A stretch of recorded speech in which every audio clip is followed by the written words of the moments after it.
Good morning students. तो आज हम हिंदी ग्रामर का चैप्टर 11 स्टार्ट कर रहे हैं, जिसका नाम है लिंग। क्या है? इसका नाम लिंग है। लिंग को अंग्रेजी में हम क्या कहते हैं बच्चों? जेंडर कहते हैं। लिंग को अंग्रेजी में हम क्या कहते हैं? जेंडर कहते हैं। तो आप जानते हैं लिंग क्या होती है? लिंग आप जानते हैं, जैसे मेल फीमेल, पुरुष स्त्री, घोड़ा घोड़ी, लड़का लड़की होती है ना, इसको हम लिंग बोलते हैं। ठीक है। लिंग दो तरह की होती है, ये तो आप जानते ही हैं, स्त्रीलिंग और पुल्लिंग, है ना। तो जो हमें स्त्री जाति का या पुरुष जाति का बोध कराती है, उसे हम लिंग कहते हैं कि ये लड़का है या लड़की है, ये आदमी है या औरत, इस चीज का पता कराती है, वो क्या होती है बच्चों? लिंग होती है। चलिए चैप्टर पढ़ना स्टार्ट करते हैं। तो लिंग, सबसे पहले यहाँ पर आपको कुछ फोटोज दी हुई हैं और उनके नीचे एक सेंटेंस लिखा हुआ देखते हैं। ये लड़का है, लड़का दौड़ता है, लड़का दौड़ता है, तो लड़का। घोड़ा दौड़ता है, घोड़ा। पुरुष कोट पहनता है, पुरुष कोट पहनता है, तो इसमें पुरुष। उसके बाद आगे देखिए, आगे क्या है? लड़की खेलती है। क्या है बच्चों? लड़की खेलती है। उसके बाद अगला सेंटेंस है, गाय दूध देती है। क्या है? गाय दूध देती है। उसके बाद अगला सेंटेंस क्या है? स्त्री साड़ी पहनती है। स्त्री क्या करती है? साड़ी पहनती है। क्या करती है स्त्री? साड़ी पहनती है। ओके। तो आपने जो अभी तक जितने चित्र देखे, फोटो देखे, उनमें आपने क्या देखा कि लड़का दौड़ता है, तो लड़का लिंग है। घोड़ा दौड़ता है, तो घोड़ा लिंग है। पुरुष कोट पहनता है, पुरुष लिंग है। लड़की खेलती है, लड़की लिंग है। गाय दूध देती है, तो गाय लिंग है। स्त्री साड़ी पहनती है, तो स्त्री क्या है? लिंग है। ओके। अब आगे देखिए, दिए गए चित्रों में ऊपर वाले तीनों प्राणी नर हैं और नीचे वाले तीनों प्राणी मादा हैं। मतलब जो ऊपर आपको 3 पिक्चर्स दी हुई थी, उनमें आपने देखा था लड़का, घोड़ा, पुरुष, ये तीनों क्या है? नर हैं। और नीचे आपने देखा था लड़की, गाय, स्त्री, ये तीनों क्या थी? मादा थी। नर मतलब होता है पुरुष और मादा मतलब होता है स्त्री। नर मीन्स क्या होता है बच्चों?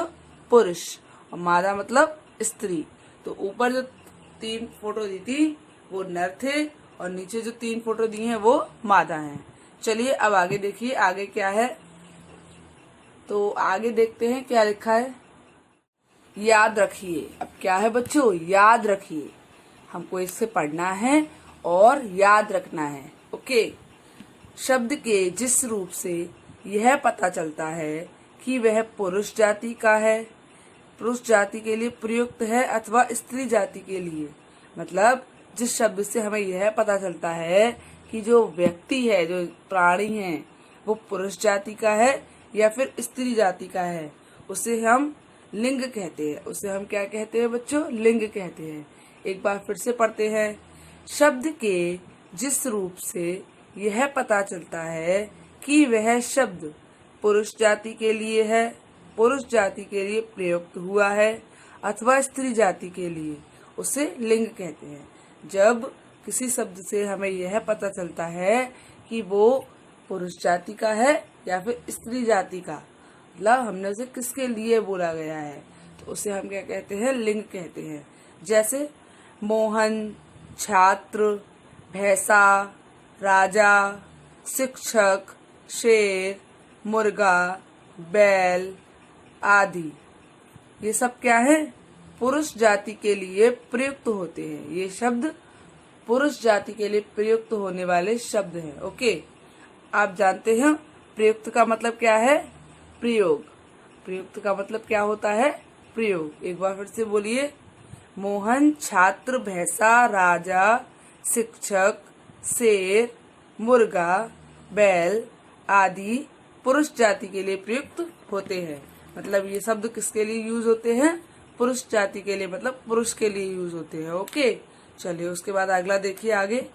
मीनाक्षी, छात्रा, भैंस, रानी, शिक्षिका, शेरनी, मुर्गी, गाय आदि स्त्री जाति के लिए प्रयुक्त होते हैं।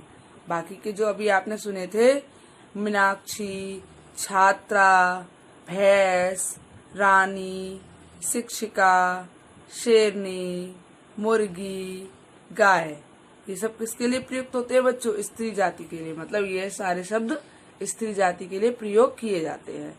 तो आपको क्या समझ में आया? आपको ये समझ में आया कि लिंग क्या होती है? लिंग या तो स्त्री जाति के लिए प्रयुक्त होती है या फिर पुरुष जाति के लिए प्रयुक्त होती है, उसे हम लिंग कहते हैं। अगर कोई शब्द है जो स्त्री जाति या पुरुष जाति का बोध करा रहा है, मतलब ये बता रहा है कि जो भी व्यक्ति है, जो भी प्राणी है, वो स्त्री जाति का है या पुरुष जाति का है, अगर हमें ये बता रहा है तो वो क्या है बच्चों? बताइए। वो लिंग है। ओके, चलिए आगे देखते हैं कि आगे क्या है। अब आगे है लिंग के प्रकार। क्या है बच्चों? लिंग के प्रकार।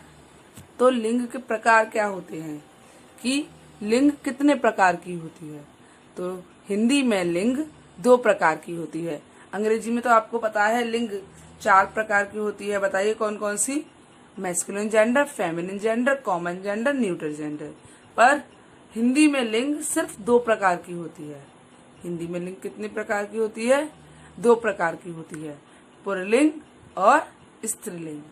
लिंग कितने प्रकार की होती है बच्चों? 2 प्रकार की होती है। कौन कौन सी? पुल्लिंग और स्त्रीलिंग। तो आपको क्या समझ में आया? पुल्लिंग क्या होता है? मतलब जो भी शब्द हमें पुरुष जाति का बोध कराते हैं, जो भी शब्द हमें पुरुष जाति के बारे में बताते हैं, उन्हें हम पुल्लिंग कहते हैं। और जो भी शब्द हमें स्त्री जाति का बोध कराते हैं, उन्हें हम स्त्रीलिंग कहते हैं। समझ आया आपको? चलिए देखते हैं कैसे। पुल्लिंग शब्द के जिस रूप से पुरुष जाति का बोध होता है, मतलब शब्द के जिस रूप से हमें पुरुष जाति के बारे में पता चलता है, उसे हम क्या कहते हैं? पुल्लिंग कहते हैं। क्या बोलते हैं बच्चों? इसे पुल्लिंग। तो शब्द के जिस रूप से हमें पुरुष जाति का पता चलता है, उसे हम पुल्लिंग बोलते हैं। जैसे चूहा, मोर, माली, घोड़ा, चाचा, शिष्य, कबूतर आदि। इन सबसे आपको क्या पता चल रहा है कि ये सब पुरुष जाति के हैं। चूहा चुहिया होता है ना उसका, तो मोर ये भी पुरुष जाति का है, माली ये भी पुरुष जाति का है, घोड़ा ये भी पुरुष जाति का है, चाचा ये भी पुरुष जाति का है, शिष्य ये भी पुरुष जाति का है, कबूतर ये भी पुरुष जाति का है, और आदि। मतलब और भी बहुत सारे शब्द आ सकते हैं। आपको पता है ना हम आदि कब लगाते हैं? आदि का मतलब होता है एटसेट्रा, मतलब और भी बहुत सारे शब्द आ सकते हैं। तो एक बार फिर से पढ़ लें। चलिए, शब्द के जिस रूप से पुरुष जाति का बोध होता है, उसे पुल्लिंग कहते हैं। जैसे चूहा, मोर, माली, घोड़ा, चाचा, शिष्य, कबूतर। ठीक है, शिष्य, कबूतर आदि। चलिए उसके बाद तो दूसरी जो हमारी लिंग होती है वो क्या होती है? स्त्रीलिंग। तो अब हम स्त्रीलिंग को देखते हैं। शब्द के जिस रूप से स्त्री जाति का बोध होता है, शब्द के जिस रूप से हमें क्या पता चलता है? स्त्री जाति का पता चलता है, उसे हम क्या कहते हैं बच्चों? बताइए। स्त्रीलिंग कहते हैं। शब्द के जिस रूप से स्त्री जाति का पता चलता है, उसे हम क्या कहते हैं? स्त्रीलिंग कहते हैं। जैसे चूहिया, मोरनी, मालिन, घोड़ी, चाची, शिष्या, कबूतरी आदि। तो आपने क्या देखा बच्चों? ये बताइए मुझे कि चूहा आपका पुल्लिंग वर्ड था, पर चूहिया आपकी स्त्रीलिंग वर्ड है। क्योंकि चूहा मेल है और चूहिया फीमेल है। ओके, ऐसे ही मोर मेल है मतलब पुल्लिंग है, और चूहिया और मोरनी क्या है, स्त्रीलिंग है। ओके, एक बार फिर से पढ़िए। शब्द के जिस रूप से स्त्री जाति का बोध होता है उसे स्त्रीलिंग कहते हैं, जैसे चूहिया, मोरनी, मालिन, मालिन, घोड़ी, चाची, शिष्या, कबूतरी आदि। आप एक चीज और पूछना चाहती हूँ, आप जानते हो मालिन कौन होती है? मतलब माली की वाइफ मालिन होती है। ओके, उसे हम मालिन बोलते हैं। तो आपको ये समझ आया? चलिए आगे देखिए, आगे क्या है। याद रखिए, सभी तरह की संज्ञाएं चाहे वे निर्जीव पदार्थ के नाम भी हों, यह तो पुल्लिंग होती हैं या तो स्त्रीलिंग होती हैं। मतलब जितनी भी संज्ञाएं होती हैं, चाहे वो निर्जीव हो मतलब उनके अंदर जान ना हो, बेजान हो, या तो वो पुल्लिंग होंगी या फिर वे स्त्रीलिंग होंगी। ऐसा नहीं हो सकता, मतलब प्रत्येक संज्ञा की कोई ना कोई लिंग जरूर होती है। क्या समझ में आया आपको? प्रत्येक संज्ञा की कोई ना कोई लिंग जरूर होती है। अगर कोई संज्ञा है या तो वो पुल्लिंग होगी या फिर वो स्त्रीलिंग होगी। ओके, तो एक बार फिर से बोल लेते हैं। सभी तरह की संज्ञा चाहे वे निर्जीव पदार्थों के नाम भी हो, चाहे वे निर्जीव पदार्थों के नाम भी हों, तो या तो स्त्रीलिंग कहलाती हैं या फिर पुल्लिंग कहलाती हैं। आप ये मत सोचिएगा कि मैम ने थोड़ा उलटफेर किया, मैं उसकी लैंग्वेज से बहुत अलग बोलती हूँ। ओके, तो एक बार फिर से पढ़ लेते हैं। सभी तरह की संज्ञाएं चाहे वे निर्जीव पदार्थों के नाम भी हों, या तो पुल्लिंग होती हैं या स्त्रीलिंग। मतलब वो स्त्रीलिंग भी हो सकती हैं और पुल्लिंग भी हो सकती हैं। तो बच्चों, आप मुझे ये बताइए, आपको ये समझ आया कि जो लिंग होती है उसके कितने भेद होते हैं? बताइए कितने होते हैं? 2 भेद होते हैं, पुल्लिंग और स्त्रीलिंग। और पुल्लिंग हम किसे कहते हैं? वे शब्द जो हमें पुरुष जाति का पता बोध कराते हैं उन्हें हम पुल्लिंग कहते हैं। और स्त्रीलिंग हमें किसे कहते हैं? वे शब्द जो हमें स्त्रीलिंग जाति का बोध कराते हैं उन्हें हम स्त्रीलिंग कहते हैं। ओके, तो आपको क्या समझ में आया कि पुल्लिंग क्या होता है और स्त्रीलिंग क्या होता है? आपको ये पता चला? और एक बार मुझे लिंग की डेफिनेशन सुना दीजिए।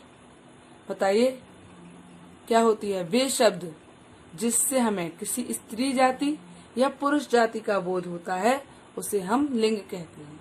और याद रखने वाली बात क्या है कि सभी तरह की संज्ञाएं चाहे वो निर्जीव हो मतलब उनके अंदर जान ना हो, लेकिन वो किसमें आती हैं? वे सब संज्ञाएं जो होती हैं उनकी कोई ना कोई लिंग होती है। तो लिंग होती है या तो वो पुल्लिंग होती है या फिर वो स्त्रीलिंग होती है। चाहे वो बेजान वस्तुएं क्यों ना हो, उनके अंदर भी क्या होती है? लिंग होती है। या तो वो पुल्लिंग होगी या फिर वो स्त्रीलिंग होगी। तो बच्चों, आपको लिंग समझ आई? तो कल हम लिंग की पहचान सीखेंगे कि हम लिंग को कैसे पहचान सकते हैं। ओके, तो आपने क्या सीखा? आपने आज लिंग सीखी और लिंग के कितने प्रकार होते हैं ये सीखा। ओके, चलिए गुड बाय।